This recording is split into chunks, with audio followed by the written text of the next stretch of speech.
मैं doctor Sunita Jha, Sunita IVF centre, Jayprakash Nagar, Bariatu road में कार्यरत हूँ। आईवीएफ की विधि या आईवीएफ पहुँचने से पहले आईयूआई की विधि, इसके बारे में कुछ जानकारी देना चाहती हूँ। आईयूआई का मतलब होता है कि हम महिला में एक अच्छे से अच्छे 3 से 4 अंडे बनाने की कोशिश करते हैं सुई दवाइयों के द्वारा, और जब ये अंडे परिपक्व हो जाते हैं और ये छिटक कर निकलने को तैयार होते हैं इंजेक्शन के द्वारा, ठीक उसी समय हम उनके हस्बैंड का कीड़ा लेते हैं, सीमन लेते हैं और उसको वॉश करते हैं। वॉश करने का अर्थ है कि उसमें से जो सबसे चलायमान, जो सबसे मोटाइल स्पर्म होता है, उसको एक पतली सी ट्यूब में डालकर और उसको बच्चादानी के अंदर पहुंचा देते हैं। बहुत ही क्या बोलना चाहिए, बहुत ही डेलिकेट विधि है और एकदम पेनलेस विधि है। किसी तरह का ना इसमें दर्द होता है, बस जो आप नेचुरल तरीके से साथ में रहते हैं उससे थोड़ा सा एक सीढ़ी ऊपर समझिए, जिसमें कि हम ये कंफर्म कर देते हैं कि ये मोटाइल स्पर्म जो है, जिनको हमने यूट्रस तक पहुंचा दिया है। और इसके चलते आप देखेंगे कि स्पर्म और अंडे का मिलना जो है उनको कम समय लगता है, और कुछ कपल जिसका कि सक्सेस रेट ही कम है, मतलब कम से कम 100 में से 15 या 20 प्रेगनेंसी हम लोग इस तरीके से निकाल कर ला देते हैं।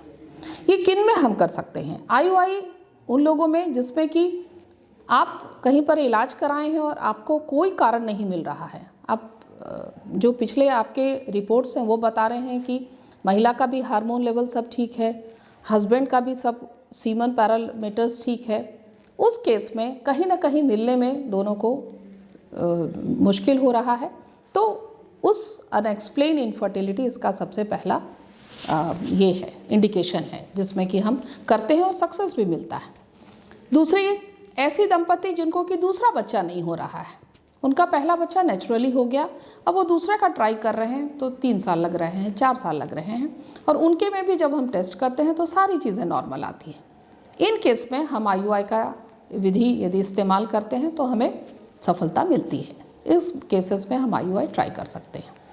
तीसरा, ऐसे लोग जिनके कि स्पर्म, हस्बैंड का स्पर्म जो है वो क्वालिटी अच्छी है लेकिन उसकी मात्रा कम है, उस केस में उन कम मात्रा वाले शुक्राणु को हम उस लेवल तक पहुंचा सकते हैं, यूट्रस के अंदर पहुंचा सकते हैं और हमें प्रेगनेंसी मिल जाती है।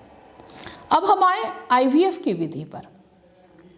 ऐसे दंपति जिनको कि 5 सालों में बच्चा नहीं हो रहा है, 5 साल से ट्राई कर रहे हैं, वो जल्द से जल्द यदि आईवीएफ पर जाते हैं तो सफलता मिलती है। 5 के ऊपर कभी भी आप करें, ये आईवीएफ से ही सक्सेस ज़्यादा बेहतर होता है। इस विधि में माँ के, क्योंकि आपके पास एक अंडे का भंडार होता है, रिजर्व होता है, तो वो रिजर्व को हम लोग मैक्सिमम इंजेक्शन से 13 से 15 दिन के अंतराल में तैयार करते हैं। महिला को रोज़ अस्पताल में आना होता है और इस इंजेक्शन को लगवाना पड़ता है।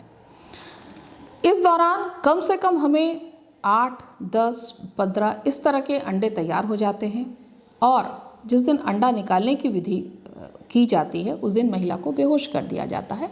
बेहोश अर्थात 10 से 15 मिनट का ये प्रोसीजर है, कोई पेनफुल नहीं है, आप बेहोश रहती हैं और उस 15 मिनट के दौरान हम लोग उन अंडों को बच्चेदानी के रास्ते से, पेट में कोई कट नहीं होता है, इस चीज़ का ध्यान रखिएगा। ये केवल बच्चेदानी के रास्ते से एक अल्ट्रासाउंड की विधि के द्वारा इन अंडों को बाहर निकाल लिया जाता है, और हमारे पास इन अंडों को रखने की जो इंक्यूबेटर है उनमें इन अंडों को रख के और आपके हस्बैंड के स्पर्म से उनसे कीड़े निकाल के, उनसे बेस्ट मोटाइल स्पर्म निकाल के और हर एक अंडे के साथ स्पर्म को रख दिया जाता है, और 48 घंटे में, 24 से 48 घंटे में हमारा ये जो भ्रूण है आपका तैयार हो जाता है।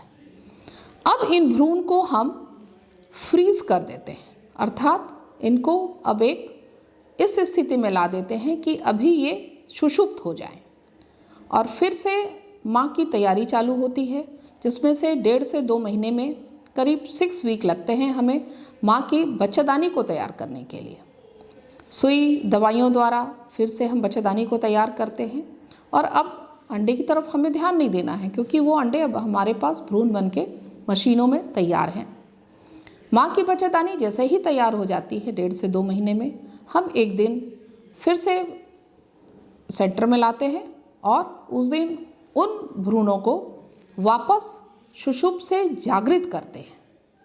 मीडिया के द्वारा जागृत किया जाता है और उसमें से 2 से 3 एम्ब्रियो को निकाल के उनके आपके बच्चेदानी में स्थापित कर दिया जाता है। और 15 दिन के बाद एक टेस्ट किया जाता है, ब्लड का टेस्ट करते हैं। यदि आपकी किस्मत हुई, सब कुछ ठीक ठाक रहा, तो आप माँ बनने में सक्षम रहेंगे। धन्यवाद।